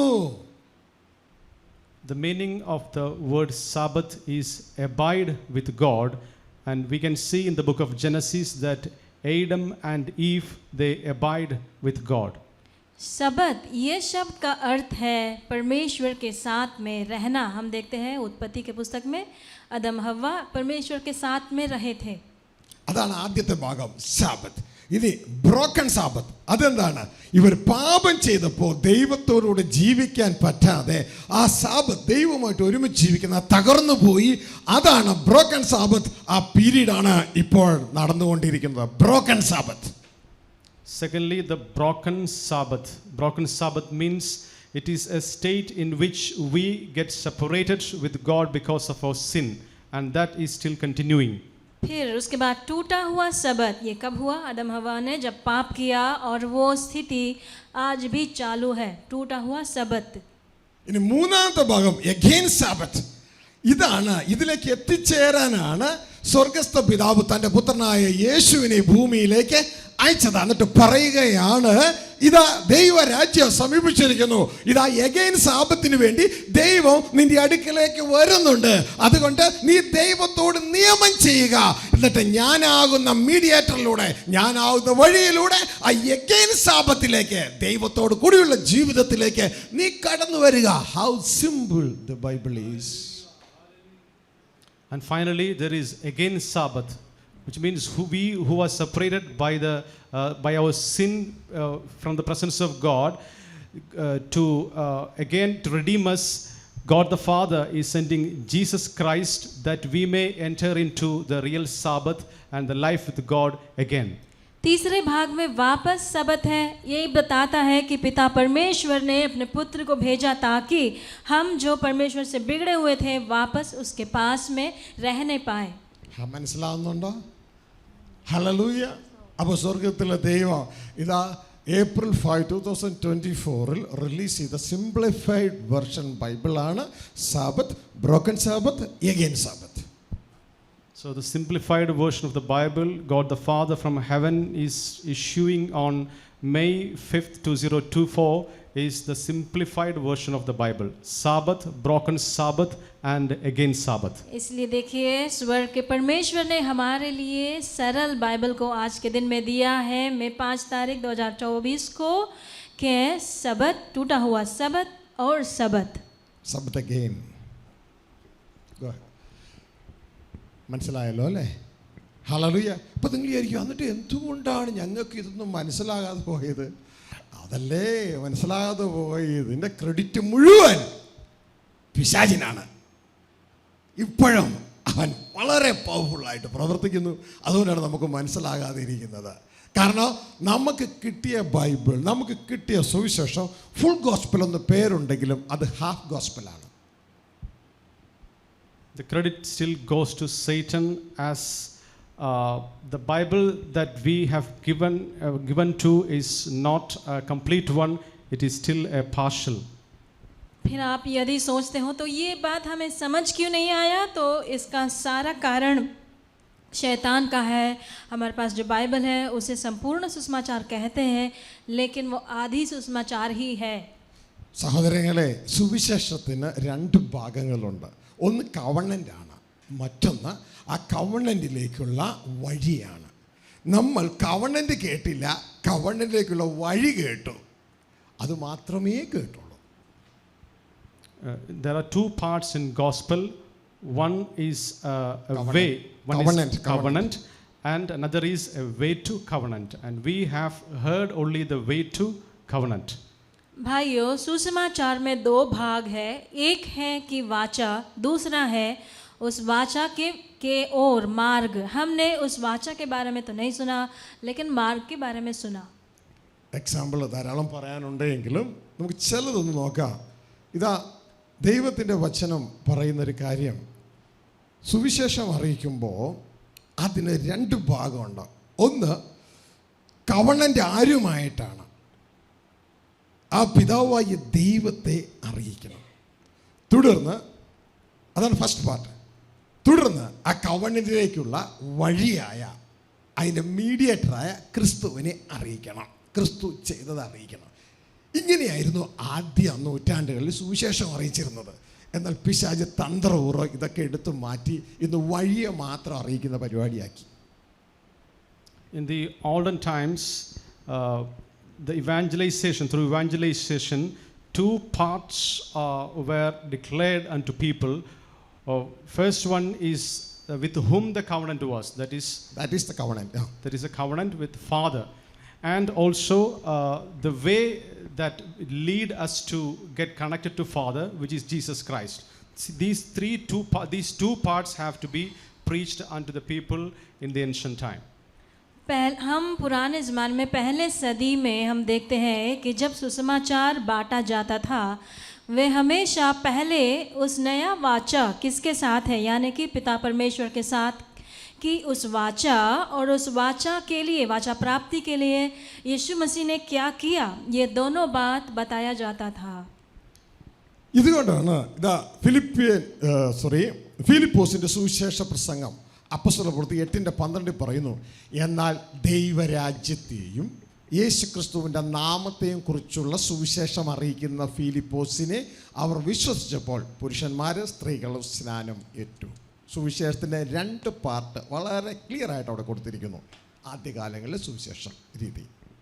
The two parts in the gospel which was preached in ancient times is mentioned in the book of Acts chapter 8 verse 12. But when they believed Philip preaching good tidings concerning the kingdom of God and the name of Jesus Christ, they were baptized, both men and women. इसीलिए लिखा है कि जब उन्होंने फिलिप्पुस का विश्वास किया जो परमेश्वर के राज्य और यीशु के नाम का सुसमाचार सुनाता था, तो लोगों ने विश्वास किया और बपतिस्मा लेने लगे. നിങ്ങൾ കേട്ടോ, ഇവിടെ ബാപ്റ്റിസം ഒന്നുമല്ല പ്രാധാന്യം. ശ്രദ്ധിച്ച് കേൾക്കുക, ഈ രണ്ട് പാട്ട് കേൾക്കുക. ഒന്ന് ദൈവരാജ്യത്തെ കുറിച്ചും. എന്താ ദൈവരാജ്യം? ദൈവം നമ്മോട് കൂടെ ജീവിപ്പാൻ വരുന്നു, നീ ഉടമ്പടി ചെയ്യേ എന്നുള്ളതാണ് ഫസ്റ്റ് പാട്ട്. ഇത് മിസ്സായിപ്പോയി, സഭയിൽ നിന്ന് പിശാചെടുത്ത് മാറ്റി. ഇനി രണ്ട്, ആ ഉടമ്പടിയിലേക്കുള്ള ഏക മധ്യസ്ഥൻ, ഏക മാർഗം കർത്താവായ യേശു ആണ്.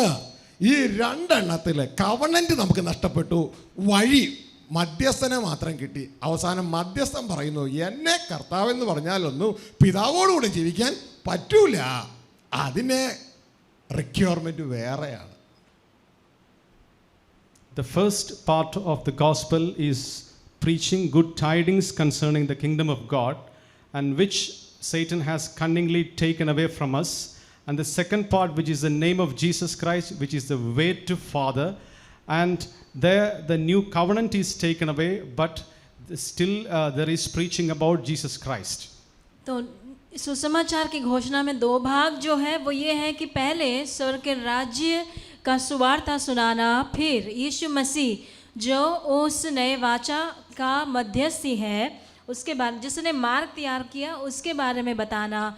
लेकिन हम लोगों ने सिर्फ यीशु मसीह के बारे में की बातों को सुना है, लेकिन यीशु कहता है मुझे प्रभु प्रभु कहने से तुम्हें स्वर्ग का राज्य प्राप्त नहीं होगा, परमेश्वर के पास नहीं जा पाओगे. ഇപ്പോൾ മനസ്സിലായല്ലോ എങ്ങനെയാണ് പിശാച് വളരെ തന്ത്രപൂർവം പുതിയ ഉടമ്പടി സഭകളിൽ നിന്ന് എടുത്തു മാറ്റിയതെന്ന്, എന്നിട്ട് നമ്മൾ ആരും അറിഞ്ഞു പോലുമില്ല.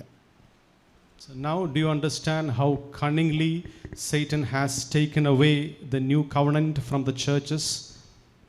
हमने अभी देखा किस तरह से शैतान ने छल पूर्वक कलीसिया के अंदर से नई वाचा को निकाल दिया और हमें मालूम भी नहीं चला.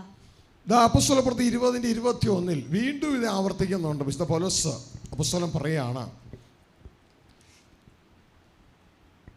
പ്രയോജനമുള്ളത് ഒന്നും മറച്ചു വയ്ക്കാതെ പരസ്യമായും വീട് തോറും പ്രസംഗിച്ചു എന്ന് പറഞ്ഞിട്ട് താഴെ പറയുന്ന 21 എന്താണ് അതിൻ്റെ രണ്ട് പാർട്ട്? ഒന്ന്, ദൈവത്തിങ്കലേക്കുള്ള മാനസാന്തരവും, ഇതാണ് പുതിയ ഉടമ്പടി.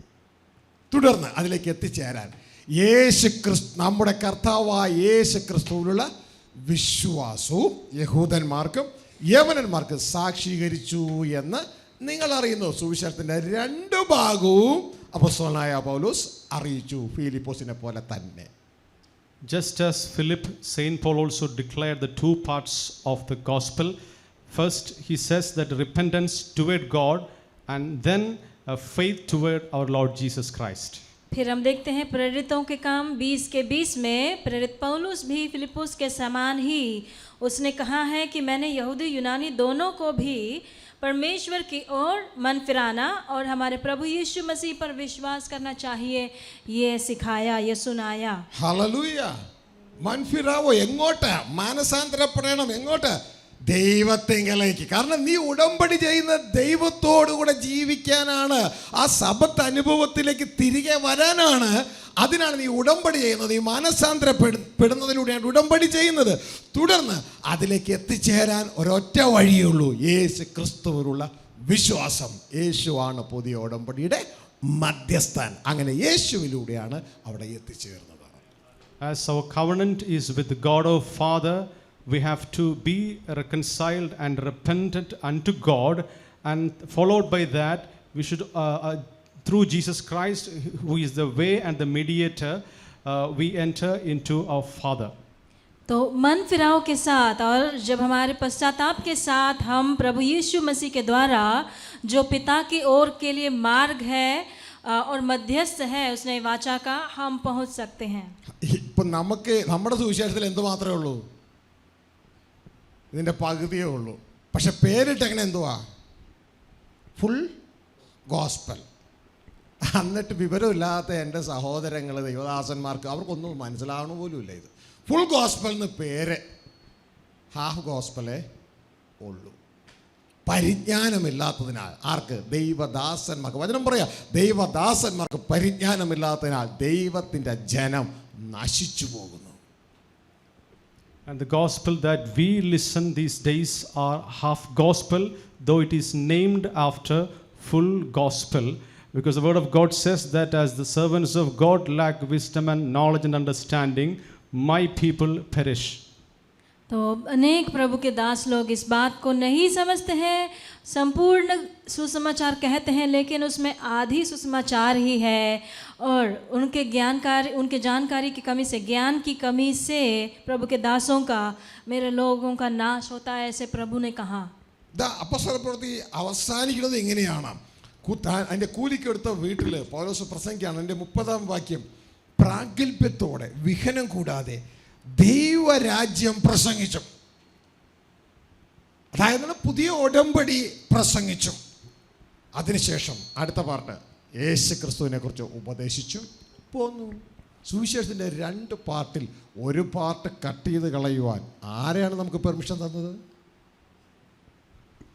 The book of Acts ends with this verse that preaching the kingdom of God and teaching the things concerning the Lord Jesus Christ with all boldness, none forbidding him. और प्रेरितों की पुस्तक अंत होता है ये बताते हुए, पौलुस अपने भाड़े के घर में रहते हुए उसने क्या किया? उसने परमेश्वर के राज्य का प्रचार करता और प्रभु यीशु मसीह की बातें सिखाता रहा था. ये दोनों किया था उसने.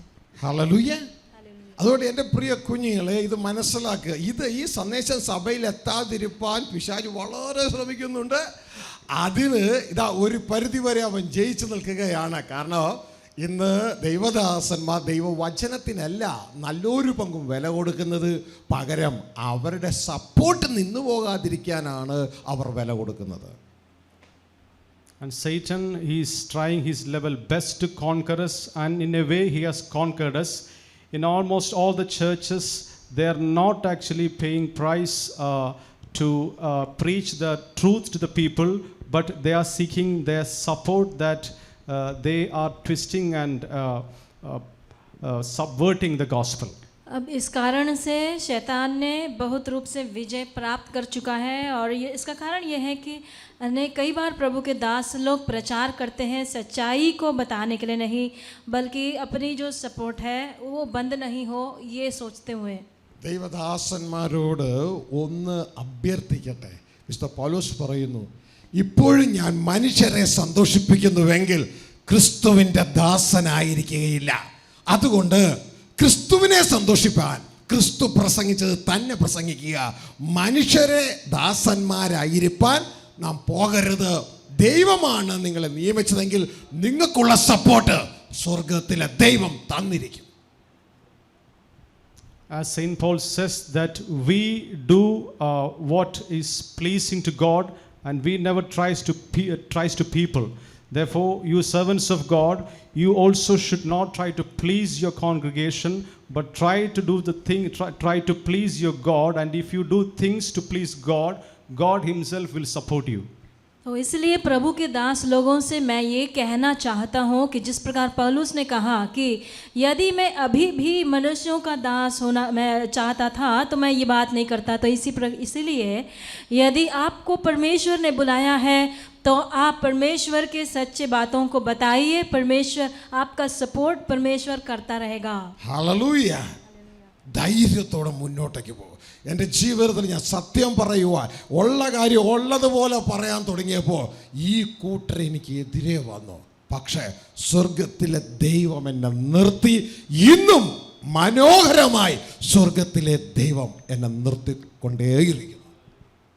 So therefore, my dear brethren, let us press on boldly, because when I started boldly preaching the truth as it is, God the Father has given me the support, and even now I can say that I stand in the support of God to tell you the truth as it is. इसलिए हियाव के साथ हम सच्चाई के लिए खड़े रहें. मेरी ज़िंदगी का अनुभव है, जब मैंने इन सच्चाइयों का घोषणा करने लगा तो काफ़ी सारे लोग मेरे विरोध में उठे, लेकिन परमेश्वर ने आज तक मुझे मेरा सहारा रहा है. മറ്റൊരു കാര്യം കൂടി പറഞ്ഞ് നിങ്ങൾക്ക് വേണ്ടി പ്രാർത്ഥിച്ച് സന്ദേശം അവസാനിപ്പിക്കാൻ ആഗ്രഹിക്കുകയാണ്. പുതിയ ഉടമ്പടിയുടെ ആരംഭം ക്രിസ്തുവിൽ നാം വിശ്വസിക്കുന്നതിലൂടെ നമ്മുടെ ജീവിതത്തിൽ തുടങ്ങുകയാണ്. ഒരു വിവാഹ എൻഗേജ്മെൻറ്റിൻ്റെ ഫോമിലാണ് അത് നമ്മുടെ ജീവിതത്തിൽ ആരംഭിക്കുന്നത്. എന്നാൽ ആ എൻഗേജ്മെൻ്റ് തുടർച്ചയായി ഒരു വിവാഹം വരും. ആ വിവാഹത്തെ തുടർന്നാണ് ആ കവണൻ്റ് പൂർത്തീകരിക്കപ്പെടുന്നത്. ഇതുപോലെയാണ് യേശുക്രിസ്തുവിൽ വിശ്വാസവും തുടർന്ന് കിങ്ഡം ഇൻഹെറിറ്റൻസിലേക്കുള്ള ആ കവണൻ്റ് എക്സിക്യൂഷൻ നമ്മുടെ ജീവിതത്തിൽ നടക്കുന്നത് എന്നാണ് വിശുദ്ധ ബൈബിൾ പറയുന്നത്.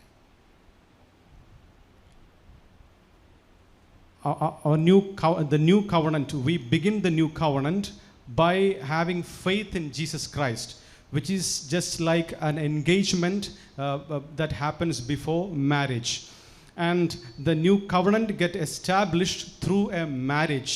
And in the marriage, this covenant get established, and we live with God the Father. और प्रभु यीशु मसीह में विश्वास करने से हमारा नया वाचा वो प्रवेश ही हो रहा है. जिस प्रकार विवाह की मंगनी में, सगाई में हम उसके लिए शुरुआत, उस विवाह के लिए शुरुआत होता है, लेकिन उसका समाप्ति कब होता है? जब विवाह होता है और वाचा बांधते हैं तब होता है. इसी प्रकार शुरुआत होता है यीशु मसीह में विश्वास करने से और उसकी समाप्ति भावी में होगा.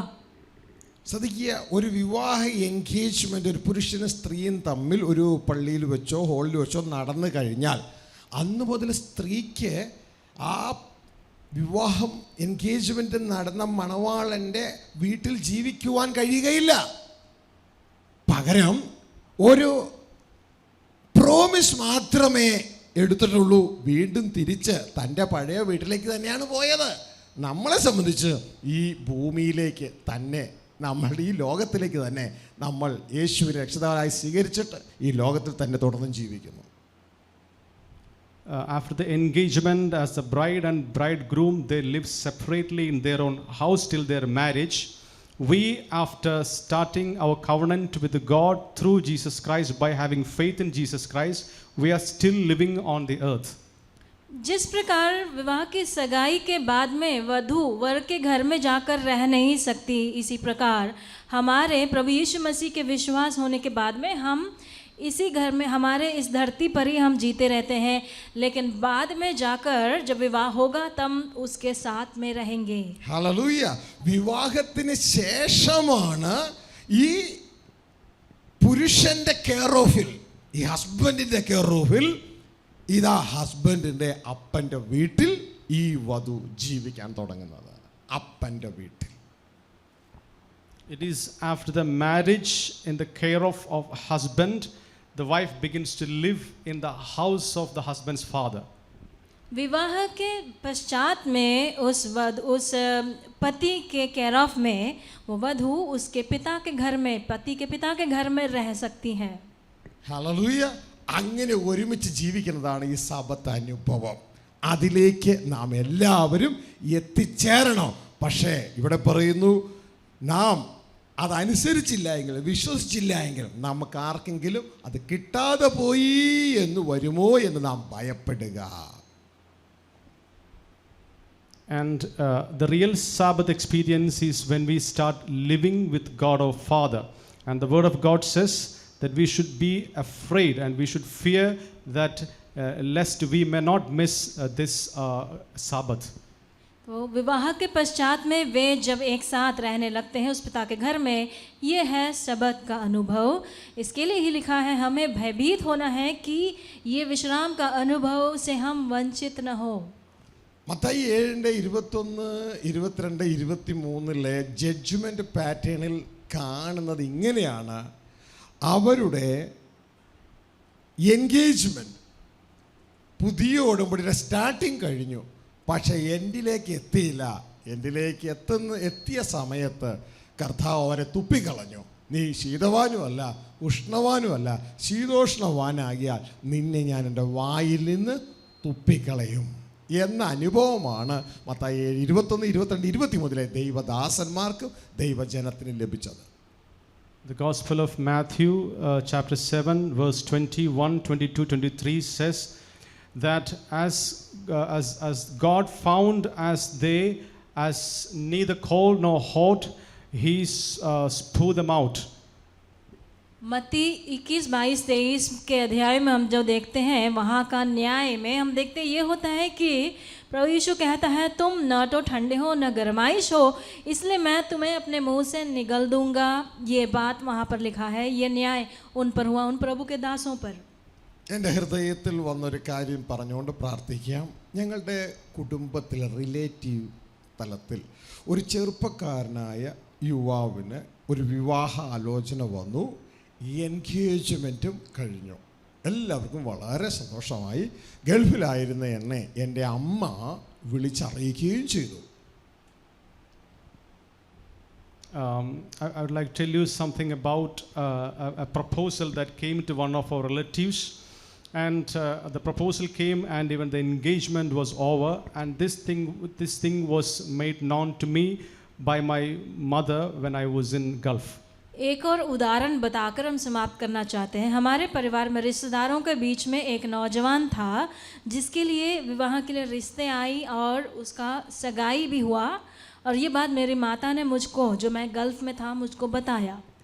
വിവാഹ തലേ ദിവസം എന്നോട് പറയുകയുണ്ടായി, നാളെയാണ് വിവാഹം, ഞാൻ വിവാഹത്തിന് പോവുകയാണ് എന്ന് പറഞ്ഞ് എൻ്റെ അമ്മ വിവാഹത്തിന് പോയി. അന്ന് വൈകിട്ട് വളരെ സർപ്രൈസായിട്ട് എന്നെ വിളിച്ചു, മോനെ ഞങ്ങൾ എല്ലാവരും വിവാഹത്തിന് പോയി. അങ്ങനെ വധുവിൻ്റെ വീട്ടുകാരെല്ലാവരും വന്നു, ഞങ്ങൾ വരൻ്റെ വീട്ടുകാരായ നമ്മളും എല്ലാവരും എത്തി. അവസാനം ഞങ്ങൾ നോക്കി നോക്കി കാത്തിരുന്നിട്ടും വൈകുന്നേരമായിട്ട് പോലും വരൻ വന്നില്ല. ആ വിവാഹം നടന്നില്ല.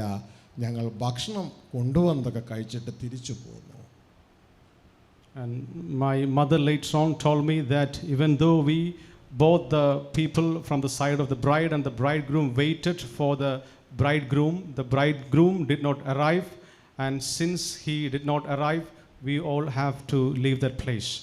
फिर मेरी माता ने विवाह के पिछले दिन में मुझे बताया था कि अगले दिन विवाह है, मैं जा रही हूँ, और वो अगले दिन को विवाह के लिए गई भी. फिर शाम को मुझको ये बताया कि वधू की ओर से सभी लोग और वर के ओर से भी सभी लोग इकट्ठा हुए थे, लेकिन समय होने पर भी, समय बीतने पर भी शाम तक वर वहाँ पर नहीं आया, तो इसलिए तैयार किया हुआ भोजन खाकर हम वापस घर लौट गए. ഇത് ഭൗതിക ലോകത്തിൽ ഇങ്ങനെയാണോ ഒരു അവസ്ഥയെങ്കിൽ യേശുക്രിസ്തു ഒഴിഞ്ഞൊന്നും മാറുന്നില്ല. യേശുക്രിസ്തു പറയുന്നത്, ഞാൻ ഒരു കാലത്തും നിങ്ങളെ അറിഞ്ഞിട്ടില്ല, ഗെറ്റ് ഔട്ട് എന്നാണ് ആ ദിവസം യേശുക്രിസ്തു പലരോടും പറയാൻ പോകുന്നത്. അതുകൊണ്ട് എൻ്റെ പ്രിയ കുഞ്ഞുങ്ങളെ, രക്ഷിക്കപ്പെട്ടു, നല്ല കാര്യം. പക്ഷേ കവണൻറ്റിൻ്റെ ആരംഭം കുറിച്ചു, അതിൻ്റെ അവസാനം കുറിക്കേണ്ടേ? ഒരു കാര്യത്തിൻ്റെ ആരംഭത്തേക്കാൾ നല്ലത് അതിൻ്റെ അവസാനമാണ്. So on that day, Jesus Christ says that I never knew you, you who did the iniquities. So it is always better to end a thing than to begin it. यीशु मसीह वर होते आने के बिना तो नहीं रहेगा, लेकिन वो इस प्रकार कह सकता है, मैंने तुम्हें कभी भी नहीं जाना है, इसलिए मुझसे दूर हो जाओ. तो इसके लिए हमने नए वाचा का आरंभ तो किया है, लेकिन उसकी समाप्ति तक हमें उसमें बने रहना है, क्योंकि किसी बात के शुरुआत से बेहतर है उसका अंत. അതുകൊണ്ട് ഓർപ്പിക്കട്ടെ, യേശുവിനെ കർത്താവായി സ്വീകരിച്ചത് നല്ല കാര്യമാണ്. പക്ഷേ ദൈവേഷ്ടം ചെയ്ത് വാഗ്ദത്തം പ്രാപിപ്പാൻ, കവണനിൽ എത്തിച്ചേരുവാൻ ആരും മടിക്കരുത്, മറക്കരുത് എന്ന് ഓർപ്പിച്ചുകൊണ്ട് നമുക്ക് പ്രാർത്ഥിക്കാം. So it is good that we all accepted Jesus Christ and entered into the new covenant. At the same time, we should enter into the Sabbath by doing the will of our Father. इसलिए प्रभु यीशु मसीह को स्वीकार किया हुआ तो भला बात है, ये अच्छा है, लेकिन हमें नए वाचा में प्रवेश करना है, पिता परमेश्वर के साथ में रहना है, इसके लिए उसकी इच्छा करना है. इसके लिए कोई हिचकाना नहीं. ऐसे कहते हुए हम समाप्त करना चाहते हैं. കണ്ണുകളടയ്ക്കാൻ പ്രാർത്ഥിക്കാം. ഞങ്ങളുടെ സ്വർഗ്ഗസ്ഥ പിതാവേ,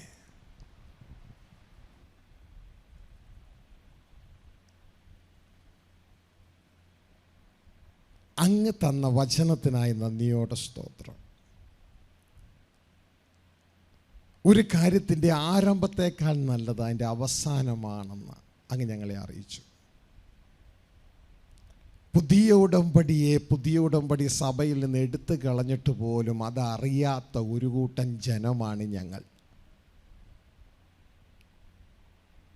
ബുദ്ധിമാന്മാരെന്ന് പറഞ്ഞുകൊണ്ട് മൂഢരായിപ്പോയി ഞങ്ങളുടെ വചനം പറയുന്ന ജനമാണ് ഞങ്ങൾ.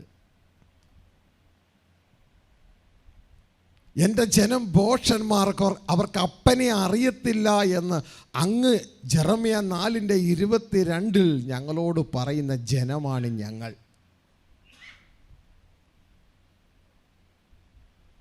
ഞങ്ങൾ അക്ഷരത്തിലേക്ക് നോക്കുന്നു, ആത്മാവിലേക്ക് നോക്കുവാൻ പഠിച്ചിട്ടില്ല, അറിയുകയുമില്ല.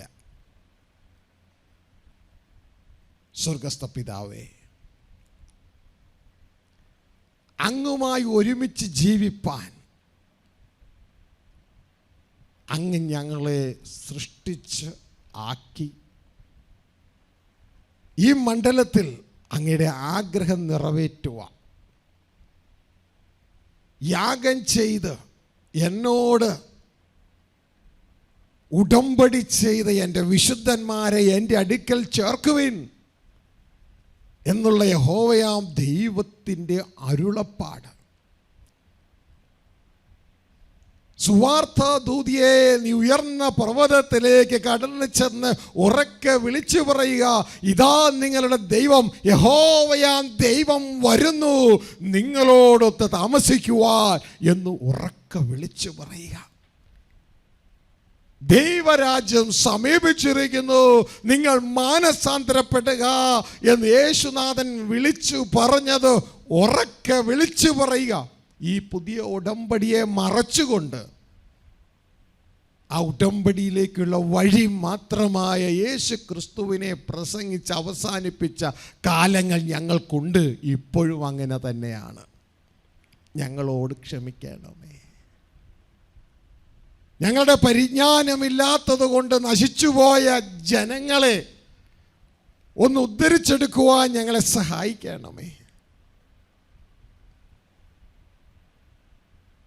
വചനം വളരെ വ്യക്തതയോടെ പറയുന്നു, യേശു ക്രിസ്തു പുതിയ ഉടമ്പടിയുടെ മധ്യസ്ഥനാണെന്ന് പറയുമ്പോൾ അറിവില്ലാത്ത ഞങ്ങൾ പുതിയ ഉടമ്പടിയെ യേശുവിൽ അവസാനിപ്പിച്ചു. ഉടമ്പടി ചെയ്യുന്ന സ്വർഗസ്ഥ പിതാവിനെ നല്ലൊരു പങ്കും ഇന്ന് തിരിച്ചറിയുന്നുമില്ല. അറിയുന്നു എന്നും പറയുന്നു എന്നും വാദിക്കുന്നവർ ജീവിതത്തിൽ നോക്കിയാൽ അത് കാണാനുമില്ല.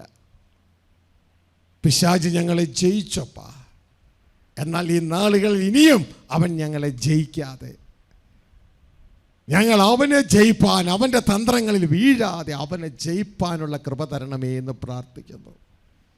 ഇതറിഞ്ഞ ഞങ്ങൾ ഭീരുക്കളെ പോലെ സപ്പോർട്ട് നിലച്ചു പോകും.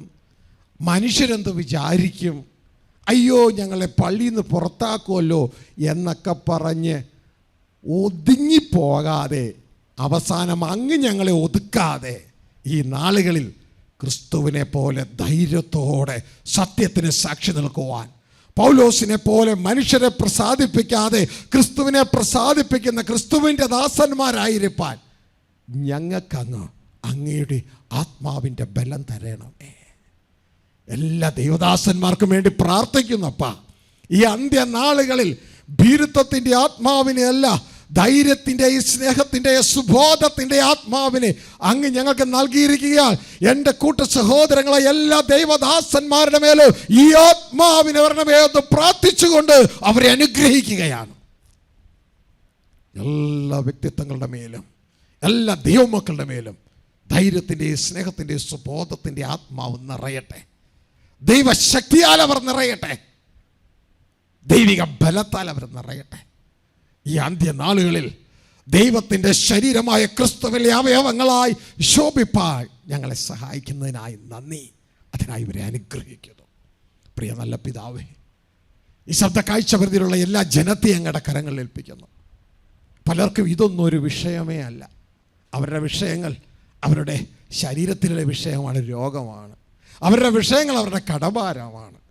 അവരുടെ വിഷയം നാളെ കടന്നു വരുന്ന ആ ജപ്തി നോട്ടീസാണ്. ജീവിതത്തെ മാനേജ് ചെയ്യുവാൻ അറിയാതെ പല കുഴികളിലും വീണു. എൻ്റെ പ്രിയ പിതാവേ, അങ്ങ് അവരെ സഹായിക്കണമേ. അങ്ങല്ലാതെ വേറെ ആരും അവർക്കില്ല.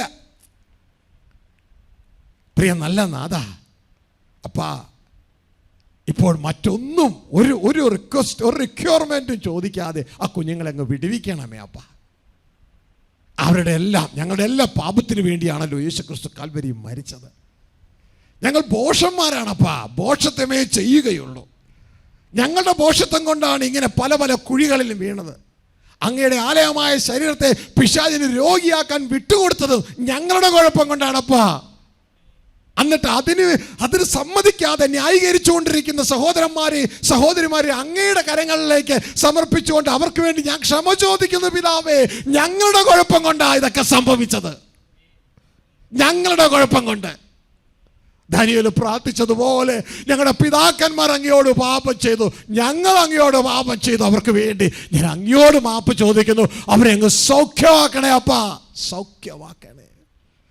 അവരുടെ കുടുംബങ്ങളെ സൗഖ്യമാക്കണമേ, അവരുടെ ധനസ്ഥിതിയെ സൗഖ്യമാക്കണമേ, അവരുടെ ശരീരങ്ങളെ സൗഖ്യമാക്കണമേ, അവരുടെ സഭകളെ സൗഖ്യമാക്കണമേ. പ്രിയ നല്ല പിതാവെ, ഉപദ്രവിക്കുന്നവരെ ഏവരെയും അനുഗ്രഹിച്ച് പ്രാർത്ഥിക്കുന്നു. കുറ്റം പറയുന്നവരെ അനുഗ്രഹിക്കുന്നു അപ്പാ. സകല ആവശ്യങ്ങളുടെ മേലും കൂട്ടായിരിക്കണേ അപ്പാ. നാളെ മുതൽ നടക്കുന്ന റിട്രീറ്റിനെ അങ്ങയുടെ കരങ്ങളിൽ ഏൽപ്പിച്ച് പ്രാർത്ഥിക്കുന്നു. അങ്ങയുടെ സാന്നിധ്യം കൂട്ടായിരിക്കാൻ നന്ദി. തെക്ക് നിന്ന് കിഴക്ക് നിന്ന് വടക്ക് നിന്ന് പടിഞ്ഞാറ് നോക്കി അങ്ങയുടെ സോളുകളെ കൊണ്ടുവരണമേ. അതിനായി അങ്ങയുടെ ജനത്തെ ഉപയോഗിക്കണമേ കർത്താവേ. ഈ ചിന്ത അവരുടെ ഉൾത്തളങ്ങളിൽ കത്തുന്നത് പോലെയായി തീരട്ടെ. അടങ്ങിയിരിപ്പാൻ അവരെ സമ്മതിക്കരുത് പിതാവേ. ആ സുവിശേഷം അറിയിപ്പാൻ നിർബന്ധം എൻ്റെ മേൽ കിടക്കുന്നു എന്ന തലത്തിൽ ജനങ്ങൾ ഇറങ്ങി തിരിക്കുവാൻ തക്കവണ്ണം അങ്ങയുടെ ഉത്സാഹം അവരുടെ ഉള്ളിൽ കൊടുക്കണമേ എന്ന് പ്രാർത്ഥിക്കുന്നു. ശുശ്രൂഷയ്ക്കായി ട്രാൻസ്ലേറ്റ് ഉപയോഗിച്ച മക്കളെ, അവരുടെ കുടുംബങ്ങളെ പ്രാർത്ഥിക്കുന്നു. അങ്ങയുടെ നാമത്തിൽ അവരെ അനുഗ്രഹിക്കുന്നു. ദുഷ്ടനോട് കൽപ്പിക്കുന്നു, തൊട്ടുപോകരുത്. കിങ്ഡം പ്രോപ്പർട്ടീസ് ഈ ജനത്തെ എല്ലാവരും അനുഗ്രഹിച്ച് പ്രാർത്ഥിക്കുന്നു. ഒരു അനുഗ്രഹമായി തീരട്ടെ. സർവ്വമഹത്വം പിതാവേ അങ്ങേക്ക് യേശു ക്രിസ്തുവിൻ നാമത്തിൽ തന്നെ. എമ്മേൻ എമ്മേൻ എമ്മേൻ. ദൈവം നിങ്ങളെ സഹായിക്കട്ടെ, കൂട്ടായിരിക്കട്ടെ. നാളെ മുതൽ റിട്രീറ്റ് നിങ്ങളെ കടന്നു വരും പ്രത്യേകം ക്ഷണിക്കുകയാണ്. ദൈവം നിങ്ങളെ ഏവരെ സഹായിക്കട്ടെ, കൂട്ടായിരിക്കട്ടെ. Praise the Lord, praise the Lord, praise the Lord. കേൾപ്പിച്ച സന്ദേശത്തിനായി നമുക്ക് പ്രാർത്ഥിക്കാം.